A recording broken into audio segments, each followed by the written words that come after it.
ठंडा करना होवे, मन अंदर शांति लियानी होवे, शीतलता लियानी होवे, ते किरपा करके दसो फिर साधन केड़ा वरतीए। चंदन चांदन सरद रुत मूल न मिटे घाम।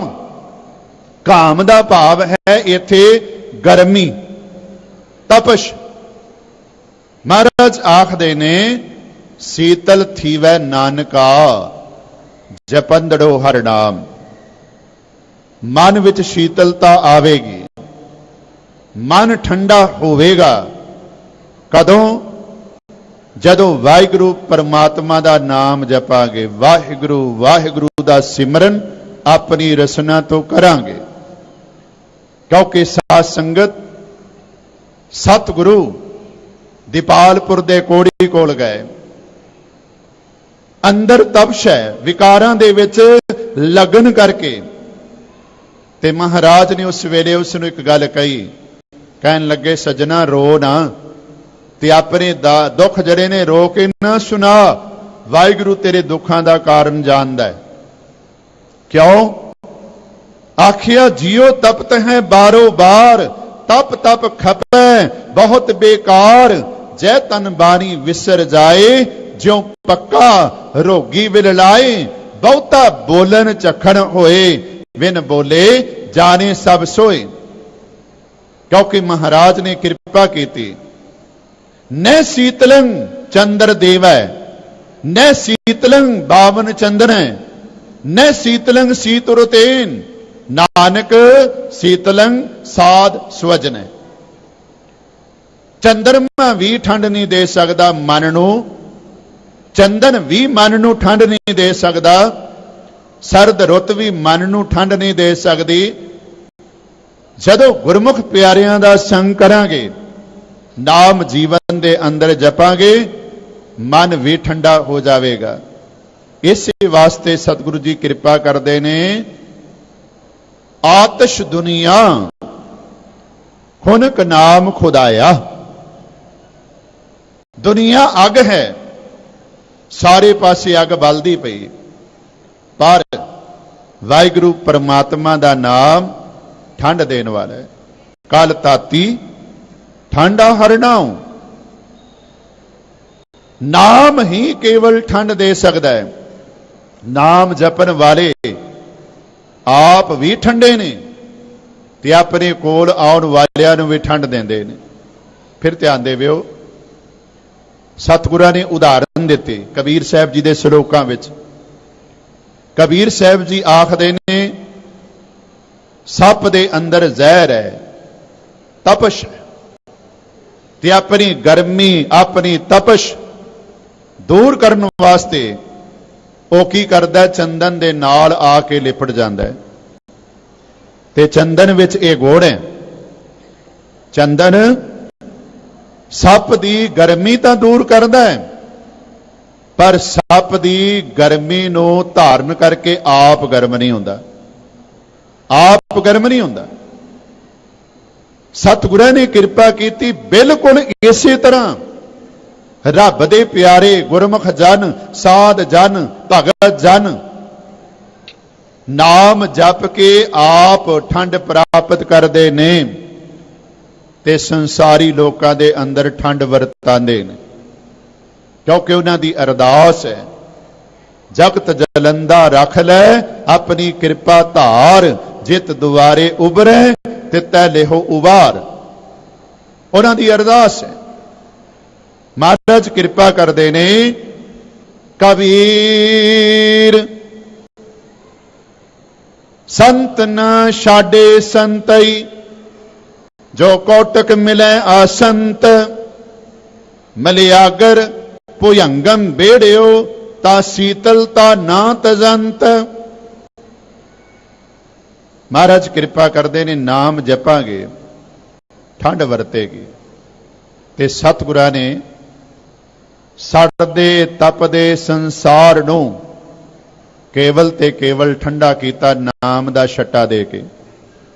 भाई गुरदास जी नूं आपां पढ़दे हन, बाबा देखे ध्यान धर, जलती सब पृथ्वी दिस आई। क्योंकि बाजो गुरु गुबार है कर दी सुनी लुकाई। ते फिर बाबे ने कीता की, बाबे ने केवल ते केवल सत नाम पढ़ मंत्र सुनाया वाली गल संसार अंदर ठंड वरताउण दे लई वरती। अज भी आपां बारी नूं पढ़ीए, नानक के घर केवल नाम दी गल है, पर इसका यह भाव नहीं कढ़ना कि केवल नाम ही जिंदगी दे अंदर जपना। नहीं, वंड छकना धर्म की किरत वाला सिद्धांत भी अपने जीवन के अंदर सामने रखना है, पर नाल दी नाल ये चेते रखना है, जैसे जल में कमल निरालम मुड़ गाई नैशाने सुरत शब्द भवसागर तरिए। नानक नाम वखाणे मन नू ठंड ना चंद्रमा दे सकता है, ना चंदन दे सकता है, ना सरद रुत दे सकती है। केवल ते केवल मन ठंडा हो सकता है। गुरु अर्जन देव जी के कथन मुताबक नाम जप के प्रभु प्यारियां दा संग करके उन्हां दी संगत विच रह के नाम जपदियां मन भी ठंडा हो जाता है। पौड़ी चरण कमल की ओट उधरे सगल जन। सात संगत पौड़ी भी गुरु अर्जन देव जी महाराज दी ते सतगुरु कृपा करते ने। चरण कमल की ओट उधरे सगल जन। और इत्थे जन का भाव है सारे लोग उधर गए, पार उतारा हो गया। पर कदों जदों वाहिगुरु दे सोने चरनां दा ओट आसरा लिया। अज सिख जगत गुरु नानक नाम लेवा गुरसिख जिथे जिथे भी बैठे हुए ने बड़ी भावना नाल शरधा नाल धन धन गुरु ग्रंथ साहिब जी महाराज सच्चे पातशाह जी का पहला प्रकाश दिहाड़ा बड़ी शरधा ते भावना दे नाल मना रहे हैं। आप जी नूं पता है सतगुरां दे पावन इस अस्थान ते सतगुरु महाराज दे प्रकाश दिहाड़े नूं समर्पित लगभग पिछले महीने तो ही समागम आरंभ ने वखरे वखरे अस्थानां ते कीते जा रहे हैं। जीवन जुगत समागम जिहड़े ने वो वखरे वखरे अस्थानां ते कीते जा रहे हैं। अज रात नूं भी 7 बजे तो लैके लगभग 12-1 बजे तक रात नूं भी दीवान सतगुरां दे जिथे पावन स्वरूप लिखे गए गुरुद्वारा रामसर विखे भी सजने हन ते कल रात नूं इस अस्थान ते भी दीवान सजने ने। बेनती करां मुबारक है प्रबंधक सज्जन कीर्तनियां दा प्रबंध करन, प्रचारकां दा प्रबंध करन। कीर्तन करना बड़ा जरूरी है, गुरबाणी का प्रचार करना बड़ा जरूरी है। पर एक गल अज ध्यान में रखियो, जो मैं सवेरे ये पौड़ी पढ़ी दरबार साहब तो सिंह साहब ने हुक्मनामा लिया सुनिया, मन अंदर एक ख्याल आया जिन्ने तुसी गुरु चरना अंदर जुड़े हो, देश विदेश के अंदर बह के विचार सरवण कर रहे हो, मेरी आप जी के चरणों में दोवें हाथ जोड़ के बेनती है गुरु ग्रंथ साहिब जी महाराज का प्रकाश दिहाड़ा मनाया साडा सकारथा हो जाएगा जे आप इस गल वाल ध्यान दे दीए। वेखो गुरु दे चरण, वाहिगुरु दे चरण की ने, वाहिगुरु दी मूर्त की है, वाहिगुरु दा शरीर की है। ध्यान देवियो भाई गुरदास जी ने अपनी बारी दे अंदर अपनी रचना दे अंदर ये गल स्पष्ट कर दी कि आने वाले समय दे अंदर किते सिख संगतां नूं भुलेखा ना लग जावे कि वाहिगुरु दा स्वरूप की है, वाहिगुरु दे चरण की हन, गुरु दा स्वरूप की है, गुरु दे चरण की हन। उन्होंने अपनियां रचनावां दे अंदर भुलेखे दूर कीते। ਸਾਧ ਸੰਗਤ, ਸਤਿਗੁਰਾਂ ਦੇ ਦਰੋਂ ਵਰਸਾਏ ਭਾਈ ਸਾਹਿਬ ਜੀ ਕਿਰਪਾ ਕਰਦੇ ਨੇ। ਗੁਰ ਮੂਰਤ ਗੁਰ ਸ਼ਬਦ ਹੈ, ਸਾਧ ਸੰਗਤ ਵਿੱਚ ਪ੍ਰਗਟ ਆਇਆ। ਸਿੱਖਾ ਤੈਨੂੰ ਇਹ ਕਿਤੇ ਸਮਝ ਆ ਜਾਵੇ ਕਿ ਗੁਰੂ ਦਾ ਸ਼ਬਦ ਹੀ ਗੁਰੂ ਦਾ ਸਰੂਪ ਹੈ, ਤੇ ਤੈਨੂੰ ਕਿਸੇ ਦੇਹ ਧਾਰੀ ਦੇ ਚਰਨਾਂ ਵਿੱਚ ਬਹਿਣ ਦੀ ਲੋੜ ਨਹੀਂ ਪਵੇਗੀ। ਕਿਉਂਕਿ ਹਿਰਦਾ ਚਰਨ ਸ਼ਬਦ ਸਤਿਗੁਰ ਕੋ ਨਾਨਕ ਬਾਂਧਿਓ ਪਾਲ। ਮੈਂ ਹਿਰਦੇ ਦੇ ਵਿੱਚ ਚਰਨ ਵਸਾਨਾ ਕਿਹੜੇ? ਗੁਰੂ ਦਾ ਸ਼ਬਦ। ਮੇਰੇ ਵਾਸਤੇ ਗੁਰੂ ਦਾ ਸ਼ਬਦ ਹੀ ਗੁਰੂ ਦੇ ਚਰਨ ਨੇ, ਵਾਹਿਗੁਰੂ ਦੇ ਚਰਨ ਨੇ, ਤੇ ਮੇਰੇ ਵਾਸਤੇ ਗੁਰੂ ਦਾ ਸ਼ਬਦ ਹੀ ਗੁਰੂ ਦਾ ਸਰੂਪ ਹੈ, ਵਾਹਿਗੁਰੂ ਦਾ ਸਰੂਪ ਹੈ। ਕੇਵਲ ਪੜਨਾ ਨਹੀਂ ਅੱਖਾਂ ਮੀਟ ਕੇ, ਵਾਹ ਵਾਹ ਬਾਣੀ ਨਿਰੰਕਾਰ ਹੈ ਤਿਸ ਜੇਵੜ ਅਵਰ ਨਾ ਕੋਈ, ਜਾਂ ਇਹ ਪੜਨਾ ਹੀ ਨਹੀਂ, ਕੇਵਲ ਤੇ ਕੇਵਲ ਅੰਮ੍ਰਿਤ ਬਾਣੀ ਹਰ ਹਰ ਤੇਰੀ, ਸੁਨ ਸੁਨ ਹੋਵੇ ਪਰਮਗਤ ਮੇਰੀ। ਬੇਨਤੀ ਕਰਾਂਗਾ, ਜੇ ਤੈਨੂੰ ਗੁਰੂ ਦੇ ਸਰੂਪ ਦਾ ਪਤਾ ਲੱਗ ਜਾਵੇ ਕਿਹੜਾ ਹੈ ਤੇ ਗੁਰੂ ਦੇ ਚਰਨ ਕਿਹੜੇ ਨੇ, ਤੇ ਫਿਰ ਤੈਨੂੰ ਕਿਸੇ ਦੇਹ ਧਾਰੀ ਦੇ ਚਰਨਾਂ ਵਿੱਚ ਜਾ ਕੇ ਨਹੀਂ ਬਹਿਣਾ ਪਵੇਗਾ, ਦੇਹ ਧਾਰੀ ਦੇ ਚਰਨਾਂ ਵਿੱਚ ਮੱਥਾ ਨਹੀਂ ਟੇਕਣਾ ਪਵੇਗਾ। ਕੇਵਲ ਗੁਰੂ ਸ਼ਬਦ ਦੀ ਪੂਜਾ ਆਪਣੇ ਜੀਵਨ ਦੇ ਅੰਦਰ ਕਰੇਗਾ, ਕਿਉਂਕਿ ਪੂਜਾ ਅਕਾਲ ਕੀ, ਪਰਚਾ ਸ਼ਬਦ ਦਾ, ਦੀਦਾਰ ਖਾਲਸੇ ਦਾ। ਤੇ ਖਾਲਸਾ ਵੀ ਉਹ ਜਿਸ ਬਾਰੇ ਮਹਾਰਾਜ ਨੇ ਕਹਿ ਦਿੱਤਾ, ਖਾਲਸਾ ਮੇਰੋ ਰੂਪ ਹੈ ਖਾਸ, ਖਾਲਸੇ ਮੈਂ ਹਉ ਕਰੂੰ ਨਿਵਾਸ। ਐਵੇਂ ਨਹੀਂ ਸੀ ਆਖਿਆ ਮੇਰੇ ਦਰਸ਼ਨ ਕਰਨੇ ਹੋਣ, ਤੇ ਆਖਿਆ ਸਿੱਖ ਦੇ ਦਰਸ਼ਨ ਕਰ ਲਵੀਂ, ਖਾਲਸੇ ਦੇ ਦਰਸ਼ਨ ਕਰ ਲਵੀਂ, ਉਸ ਵਿੱਚੋਂ ਤੈਨੂੰ ਮੇਰੇ ਦਰਸ਼ਨ ਹੋਣਗੇ। ਮੇਰੇ ਨਾਲ ਗੱਲਾਂ ਕਰਨੀਆਂ ਨੇ, ਤੇ ਆਦ ਗੁਰੂ ਗ੍ਰੰਥ ਸਾਹਿਬ ਜੀ ਦਾ ਪਾਠ ਕਰੀ, ਬਾਣੀ ਪੜ੍ਹੀ ਧਿਆਨ ਨਾਲ, ਤੇ ਮੇਰੇ ਨਾਲ ਤੇਰੀਆਂ ਗੱਲਾਂ ਹੋਣਗੀਆਂ। ਗੁਰਮੁਖੋ, ਗੱਲਾਂ ਕਰਨ ਵਾਸਤੇ ਦੁਨਿਆਵੀ ਬੰਦਿਆਂ ਦੇ ਕੋਲ ਜਾਣ ਦੀ ਲੋੜ ਨਹੀਂ। ਗੁਰੂ ਬੋਲਦਾ ਹੈ, ਗੁਰੂ ਸਾਨੂੰ ਅੱਗੋਂ ਜਵਾਬ ਵੀ ਹਰ ਗੱਲ ਦਾ ਦਿੰਦਾ ਹੈ, ਪਰ ਲੋੜ ਹੈ ਅਸੀਂ ਸਤਿਗੁਰਾਂ ਨੂੰ ਪੁੱਛੀਏ, ਸਤਿਗੁਰੂ ਮੇਰਾ ਆ ਸ਼ੰਕਾ ਨਿਵਰਤ ਕਰੋ, ਮੇਰਾ ਆ ਸ਼ੰਕਾ ਨਿਵਰਤ ਕਰੋ। ਗੁਰੂ ਗ੍ਰੰਥ ਸਾਹਿਬ ਜੀ ਪੂਰਨ ਗੁਰੂ ਹਨ, ਤੇ ਸਾਡੇ ਸਾਰੇ ਸ਼ੰਕੇ ਨਿਵਰਤ ਕਰਨ ਦੀ ਸਮਰੱਥਾ ਰੱਖਦੇ ਨੇ। ਸਤਿਗੁਰਾਂ ਨੇ ਐਵੇਂ ਨਹੀਂ ਆਪਣੀ ਜਿਹੜੀ ਜੋਤ ਹੈ ਉਹ ਗੁਰੂ ਗ੍ਰੰਥ ਸਾਹਿਬ ਜੀ ਦੇ ਅੰਦਰ ਟਿਕਾਈ, ਤੇ ਸਰੀਰ ਪੰਜਾਂ ਦੇ ਅੰਦਰ ਟਿਕਾਇਆ, ਕਿਉਂਕਿ ਪੰਥ ਤੇ ਗ੍ਰੰਥ ਦੋਵਾਂ ਉੱਤੇ ਸਤਿਗੁਰੂ ਮਹਾਰਾਜ ਨੇ ਕਿਰਪਾ ਕੀਤੀ। ਆਓ ਸਤਿਗੁਰੂ ਕਿਰਪਾ ਕਰ ਰਹੇ ਨੇ, ਜਿਹੜੇ ਵੀ ਮਨੁੱਖ ਰੱਬ ਦੇ ਪਿਆਰੇ ਸੇਵਕ ਜਨ ਵਾਹਿਗੁਰੂ ਪਰਮਾਤਮਾ ਦੇ ਚਰਨਾਂ ਦਾ ਆਸਰਾ ਲੈਂਦੇ ਨੇ, ਸ਼ਬਦ ਗੁਰੂ ਨਾਲ ਜੁੜਦੇ ਨੇ, ਸ਼ਬਦ ਗੁਰੂ ਦੀ ਵਿਚਾਰ ਆਪਣੇ ਅੰਦਰ ਧਾਰਨ ਕਰਦੇ ਨੇ, ਗੁਰੂ ਦੀ ਮੱਤ ਨੂੰ ਆਪਣੇ ਜੀਵਨ ਅੰਦਰ ਧਾਰਨ ਕਰਦੇ ਨੇ, ਵਾਹਿਗੁਰੂ ਪਰਮਾਤਮਾ ਦੀ ਯਾਦ ਵਿੱਚ ਜੁੜਦੇ ਨੇ। ਵੇਖੋ, ਵਾਹਿਗੁਰੂ ਦੇ ਚਰਨਾਂ ਅੰਦਰ ਜੁੜਨ ਦਾ ਕਬੀਰ ਸਾਹਿਬ ਜੀ ਨੂੰ ਜੋ ਆਨੰਦ ਪ੍ਰਾਪਤ ਹੋਇਆ, ਉਹਨਾਂ ਨੇ ਕਹਿ ਦਿੱਤਾ, ਨਾ ਮੈਨੂੰ ਸਵਰਗ ਦੀ ਪਰਵਾਹ ਹੈ, ਨਾ ਮੈਨੂੰ ਨਰਕ ਦੀ ਪਰਵਾਹ ਹੈ, ਨਰਕ ਤੋਂ ਮੈਂ ਡਰਦਾ ਨਹੀਂ, ਸਵਰਗਾਂ ਦੀ ਆਸ ਨਹੀਂ ਕਰਦਾ, ਕਿਉਂਕਿ ਮੇਰੇ ਗੁਰੂ ਨੇ ਮੇਰੇ ਉੱਤੇ ਕਿਰਪਾ ਕੀਤੀ ਹੈ। ਚਰਨ ਕਮਲ ਕੀ ਮੌਜ ਮੈਂ ਰਹੂੰ ਅੰਤ ਅਰ ਆਦ।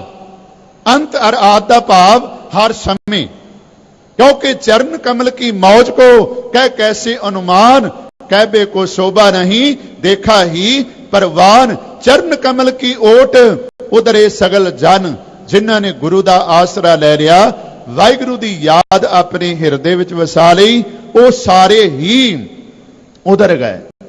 भाव उन्हां दा विकारां तो बचाव हो गया, माया दे प्रभाव तो बच गए, संसार समुंदर तो उन्हां दा पार उतारा हो गया। सुन प्रताप गोविंद निरभाओ भये मन।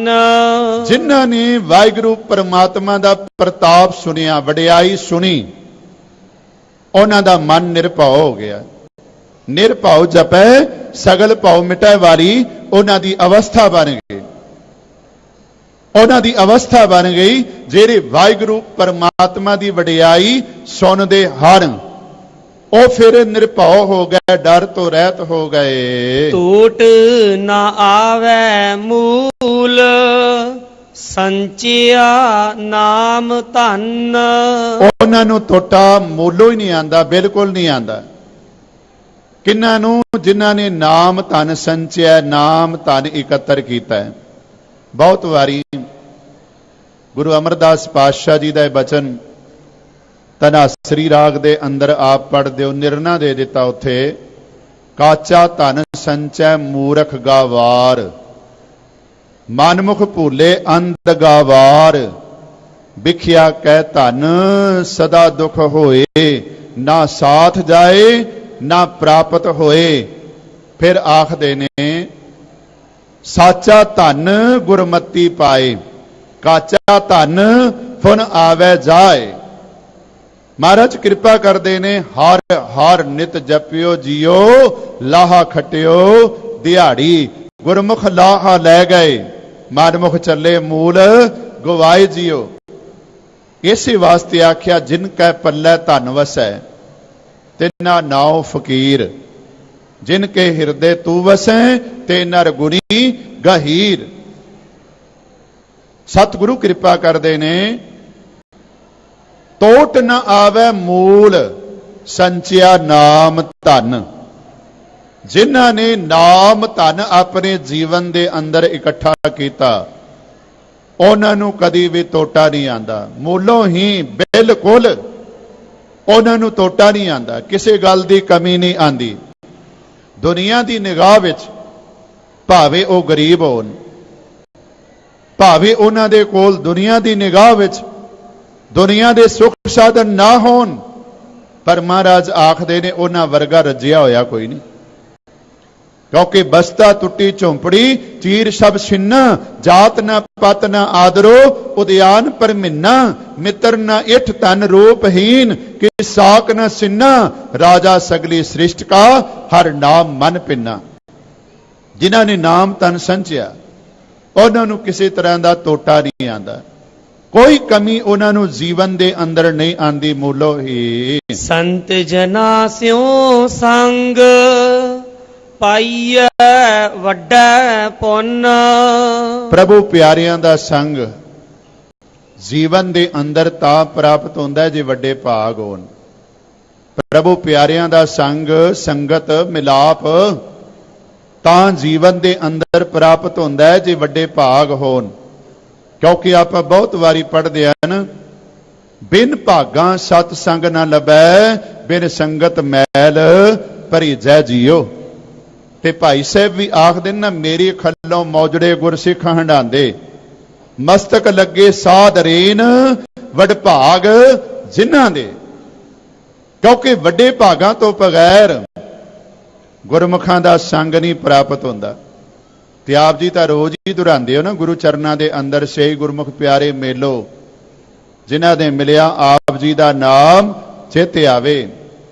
ਕਿਉਂਕਿ ਸੇ ਸੰਜੋਗ ਕਰੋ ਮੇਰੇ ਪਿਆਰੇ, ਜਿਤ ਰਸਨਾ ਹਰ ਨਾਮ ਉਚਾਰੇ। ਪ੍ਰਭੂ ਪਿਆਰਿਆਂ ਦਾ ਮਿਲਾਪ ਕਰਨ ਵਾਸਤੇ ਵੀ ਅਰਦਾਸਾਂ, ਜੋਦੜੀਆਂ ਵਾਹਿਗੁਰੂ ਪਰਮਾਤਮਾ ਦੇ ਚਰਨਾਂ ਵਿੱਚ ਕਰਨੀਆਂ ਪੈਂਦੀਆਂ ਨੇ। ਐਵੇਂ ਨਹੀਂ ਪ੍ਰਾਪਤ ਹੁੰਦਾ। ਜੇ ਆਪਾਂ ਨੂੰ ਸੰਗਤ ਨਸੀਬ ਹੁੰਦੀ ਏ, ਗੁਰੂ ਚਰਨਾਂ ਅੰਦਰ ਬੈਠਣ ਦਾ ਸੁਭਾਗ ਪ੍ਰਾਪਤ ਹੁੰਦਾ ਹੈ, ਤੇ ਸਮਝ ਲੈਣਾ ਸਾਡੇ ਵੱਡੇ ਭਾਗ ਨੇ। ਮੈਂ ਕਈ ਵਾਰੀ ਇਹ ਪੰਕਤੀ ਗੁਰੂ ਰਾਮਦਾਸ ਪਾਤਸ਼ਾਹ ਦੀ ਆਪ ਸੰਗਤਾਂ ਦੇ ਨਾਲ ਸਾਂਝੀ ਕਰਦਾ ਹਾਂ। ਸਭ ਤੋਂ ਵੱਡੇ ਭਾਗ ਗੁਰਸਿੱਖਾਂ ਕੇ, ਜੋ ਗੁਰਚਰਨੀ ਸਿੱਖ ਪੜਤਿਆ। ਜਿਹੜੇ ਸਿੱਖ ਗੁਰੂ ਦੇ ਚਰਨਾਂ ਵਿੱਚ ਪੈਂਦੇ ਨੇ, ਉਹਨਾਂ ਵਰਗਾ ਭਾਗਾਂ ਵਾਲਾ ਕੋਈ ਨਹੀਂ, ਵਡਭਾਗਾ ਕੋਈ ਨਹੀਂ। ਤੇ ਮਹਾਰਾਜ ਕਿਰਪਾ ਕਰਦੇ ਨੇ, ਪ੍ਰਭੂ ਪਿਆਰਿਆਂ ਦਾ ਸੰਗ ਵੱਡੇ ਭਾਗਾਂ ਨਾਲ ਪ੍ਰਾਪਤ ਹੁੰਦਾ ਹੈ। ਵੱਡੇ ਭਾਗ ਹੋਣ, ਚੰਗੇ ਭਾਗ ਹੋਣ, ਚੰਗੀ ਕਿਸਮਤ ਹੋਵੇ, ਪ੍ਰਭੂ ਪਿਆਰਿਆਂ ਦਾ ਸੰਗ ਜੀਵਨ ਦੇ ਅੰਦਰ ਪ੍ਰਾਪਤ ਹੁੰਦਾ ਹੈ। ਆਠ ਪਹਿਰ ਹਰ ਧਿਆਏ, ਹਰ ਜਸ ਨਿਤ ਸੁਨ। ਸਤਿਗੁਰੂ ਆਖੀਰ ਵਿੱਚ ਸਾਡੇ ਸਾਰਿਆਂ ਉੱਤੇ ਕਿਰਪਾ ਕਰਦੇ ਨੇ। ਅਠੇ ਪੈਰ ਭਾਵ ਸਵਾਸ ਸਵਾਸ, ਖਿਨ ਖਿਨ ਪਲ ਪਲ, ਵਾਹਿਗੁਰੂ ਪ੍ਰਮਾਤਮਾ ਨੂੰ ਧਿਆ, ਉਸ ਦਾ ਸਿਮਰਨ ਕਰ। ਤੇ ਨਾਲ ਹੀ ਪ੍ਰੇਰਨਾ ਕੀਤੀ, ਨਿਤ ਹਰ ਵੇਲੇ ਹਰ ਸਮੇਂ ਵਾਹਿਗੁਰੂ ਪ੍ਰਮਾਤਮਾ ਦਾ ਜਸ ਸੁਣ, ਗਾ ਵੀ ਤੇ ਸਿਮਰ ਵੀ, ਸੁਣ ਵੀ। ਇਹ ਬੜਾ ਜ਼ਰੂਰੀ ਹੈ, ਕਿਉਂਕਿ ਮਹਾਰਾਜ ਬਾਣੀ ਦੇ ਅੰਦਰ ਕਿਰਪਾ ਕਰਦੇ ਨੇ। ਸੁਣ ਤੇ ਪੁਨੀਤ ਕਹਤੇ ਪਵਿੱਤ, ਸਤਿਗੁਰ ਰਹਿਆ ਭਰਪੂਰੇ।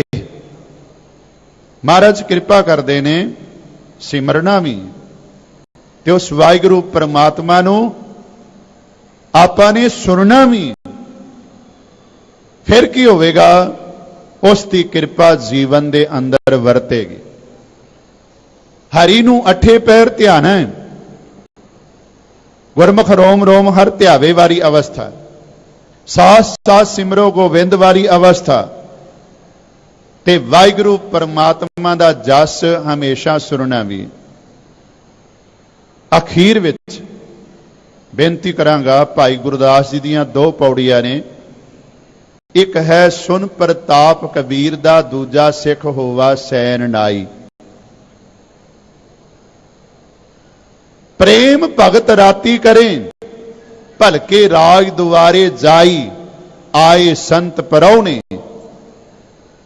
ਕੀਰਤਨ ਹੋਵਾ ਰੈਨ ਸਬਾਈ, ਛੱਡ न ਸਕੈ ਸੰਤ ਜਨ ਸਾਧ ਜਨ। ਰਾਜ ਦੁਆਰ न ਸੇਵ ਕਮਾਈ, ਸੈਨ ਰੂਪ ਹਰ ਜਾਏ ਕੇ, ਆਇਆ ਰਾਣੇ ਨੂੰ ਰਜ਼ਾਈ। ਤੇ ਅੱਗੇ ਕਿਰਪਾ ਕੀਤੀ, ਸਾਧ ਜਨਾਂ ਨੂੰ ਵਿਦਾ ਕਰ, ਰਾਜ ਦੁਆਰ ਗਿਆ ਸਰਮਾਈ। ਰਾਜੇ ਅਗੋ ਸਦ ਕੈ, ਗਲੋਂ ਕਵਾਏ ਖੋਲ ਪਨਾਈ। ਵਸ ਕੀਤਾ ਹਉ ਤੁਧ ਅਜ, ਬੋਲੇ ਰਾਜਾ ਸੁਨੇ ਲੁਕਾਈ। ਪ੍ਰਗਟ ਕਰੇ ਭਗਤ ਵਡਿਆਈ। ਰਾਜੇ ਦੇ ਦੁਆਰ ਤੇ ਜਾ ਕੇ ਕੰਮ ਸੈਨ ਦੀ ਜਗ੍ਹਾ ਤੇ ਵਾਹਿਗੁਰੂ ਪਰਮਾਤਮਾ ਕਰਿਆ ਆ, ਕਿਉਂਕਿ ਨਾਮ ਜਪਦਾ ਸੀ, ਸਿਮਰਨ ਕਰਨ ਵਾਲਿਆਂ ਦਾ, ਕੀਰਤਨ ਕਰਨ ਵਾਲਿਆਂ ਦਾ ਸਤਿਕਾਰ ਕਰਦਾ ਸੀ। ਪਰ ਡਿਊਟੀ ਤੋਂ ਅਣਗਹਿਲੀ ਹੋਈ, ਸ਼ਰਮ ਨਾਲ ਸ਼ਰਮਿੰਦਾ ਹੁੰਦਾ ਹੋਇਆ ਰਾਜ ਦੇ ਦਰਬਾਰ ਵਿੱਚ ਗਿਆ। ਪਰ ਰਾਜੇ ਨੇ ਪ੍ਰਸੰਨ ਹੋ ਕੇ ਆਪਣੀ ਗਲ ਦੀ ਪੁਸ਼ਾਕ ਲਾ ਕੇ ਸੈਨ ਦੇ ਗਲ ਵਿੱਚ ਪਾ ਦਿੱਤੀ। ਪਰ ਕਹਿੰਦੇ ਨੇ ਰਾਜਾ ਬੋਲਦਾ ਹੈ ਕਿ ਸੈਨ, ਅੱਜ ਤੂੰ ਮੈਨੂੰ ਬੜਾ ਪ੍ਰਸੰਨ ਕੀਤਾ ਹੈ, ਮੈਂ ਤੇਰੇ ਉੱਤੇ ਤੁਰਠਾ।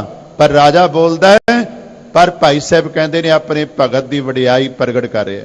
ਸੁਖ ਰਾਜੇ ਹਰੀ ਚੰਦ ਘਰ, ਨਾਰ ਸੁਤਾਰਾ ਲੋਚਨ ਰਾਣੀ। ਸਾਧ ਸੰਗਤ ਮਿਲ ਗਾਵਦੇ, ਰਾਤੀ ਜਾਏ ਸੁਨੇ ਗੁਰਬਾਣੀ। ਪਿੱਛੋਂ ਰਾਜਾ ਜਾਗਿਆ, ਅੱਧੀ ਰਾਤ ਨਿਖੰਡ ਵਿਹਾਨੀ। ਹੋਰ ਤਰਾ ਰਾਣੀ ਦਿਸ ਨ ਆਵਈ, ਮਨ ਵਿੱਚ ਵਰਤ ਗਈ ਹੈਰਾਨੀ। ਹੋਰ ਤਰਾਤੀ ਉੱਠ ਕੇ ਪਿੱਛੇ ਚੱਲਿਆ ਤਰਲ ਜਵਾਨੀ। ਰਾਣੀ ਪੌਤੀ ਸੰਗਤੀ, ਰਾਣੇ ਖੜੀ ਖੜਾਓ ਪੁਰਾਣੀ। ਕਹਿੰਦੇ ਨੇ ਰਾਣੇ ਖੜੀ ਖੜਾਓ ਨਿਸ਼ਾਨੀ। ਸਾਧ ਸੰਗਤ ਆਰਾਧਿਆ, ਜੋੜੀ ਜੁੜੀ ਖੜਾਓ ਪੁਰਾਣੀ। ਰਾਜੇ ਡਿਠਾ ਚਲਤ ਇਹ ਖੜਾਵ ਹੈ ਚੋਜ ਵਿਡਾਰੀ। ਸਾਧ ਸੰਗਤ ਵਿਟੋ ਕੁਰਬਾਨੀ। ਫਿਰ ਧਿਆਨ ਦੇਵਿਓ, ਅਠੇ ਪੈਰ ਪ੍ਰਭੂ ਪਿਆਰਿਆਂ ਦਾ ਸੰਗ ਕਰਦਿਆਂ ਨਾਮ ਸਿਮਰਾਂਗੇ, ਉਸ ਦਾ ਜਸ ਸੁਣਾਂਗੇ, ਆਪ ਉਧਰਾਂਗੇ ਤੇ ਹੋਰਨਾਂ ਨੂੰ ਉਦਾਹਰਨ ਜੋਗੇ ਹੋ ਜਾਵਾਂਗੇ। ਕਿਉਂਕਿ ਮਹਾਰਾਜ ਕਿਰਪਾ ਕਰਦੇ ਨੇ, ਜਨ ਨਾਨਕ ਧੂੜ ਮੰਗੈ ਤਿਸ ਗੁਰ ਸਿੱਖ ਕੀ। ਜੋ ਆਪ ਜਪੈ ਅਵਰੈ ਨਾਮ ਜਪਾਵੈ। ਸਮੁੱਚੇ ਸ਼ਲੋਕਾਂ ਦਾ ਤੇ ਪੌੜੀ ਦਾ ਭਾਵ ਅਰਥ ਇਹ ਹੈ, ਜ਼ਿੰਦਗੀ ਦੇ ਅੰਦਰ ਸੁੱਖ ਮਿਲਣਗੇ, ਜ਼ਿੰਦਗੀ ਸਫਲ ਹੋਵੇਗੀ। ਪਰ ਕਦੋਂ? ਜਦੋਂ ਰੱਬ ਦੀ ਕੀਰਤੀ ਕਰਾਂਗੇ, ਗੁਰੂ ਦੀ ਕਿਰਪਾ ਦੇ ਪਾਤਰ ਬਣਾਂਗੇ, ਵਾਹਿਗੁਰੂ ਪਿਆਰਿਆਂ ਦਾ ਸੰਗ ਕਰਾਂਗੇ, ਸਿਮਰਨ ਕਰਨ ਵਾਲੇ ਪਾਸੇ ਤੁਰਾਂਗੇ। ਇਹ ਲੋਕ ਸੁਖੀਏ ਪਰ ਲੋਕ ਸੁਹੇਲੇ, ਨਾਨਕ ਹਰ ਪ੍ਰਭ ਆਪੇ ਮੇਲੇ ਵਾਲੀ ਅਵਸਥਾ ਬਣ ਜਾਵੇਗੀ। ਬਾਰੀ ਤੇ ਬਾਰੇ ਦੇ ਧਾਰਨੀ ਹੋ ਕੇ ਜੀਵਨ ਦੇ ਅੰਦਰ ਵਿਚਰੀਏ ਜੀ। ਬੇਨਤੀ ਹੈ, ਗੁਰੂ ਸ਼ਬਦ ਦੀ ਗੱਲ ਆਪ ਜੀ ਦੇ ਨਾਲ ਸਾਂਝੀ ਕੀਤੀ ਹੈ। ਗੁਰਬਾਣੀ ਗੁਰੂ ਨੂੰ ਆਪਣਾ ਗੁਰੂ ਜਾਣਦਿਆਂ ਹੋਇਆ ਜਦੋਂ ਜੀਵਨ ਦੇ ਅੰਦਰ ਵਿਚਰਾਂਗੇ ਲੋਕ ਸੁਖੀਏ ਪਰਲੋਕ ਸੁਹੇਲੇ ਵਾਲੀ ਅਵਸਥਾ ਬਣ ਜਾਵੇਗੀ। ਆਓ ਅਖੀਰਲੀਆਂ ਪੰਕਤੀਆਂ ਦਾ ਪਾਠ ਸਰਵਨ ਕਰੋ। ਭੁੱਲਾ ਚੁੱਕਾਂ ਦੀ ਖਿਮਾ ਜੀ। ਸੰਤ ਜਨਾ ਸਿਉ ਸੰਗ ਪਾਈਐ ਵੱਡਾ ਪੁੰਨ, ਆਠ ਪਹਿਰ ਹਰ ਧਿਆਏ, ਹਰ ਜਸ ਨਿਤ ਸੁਨ।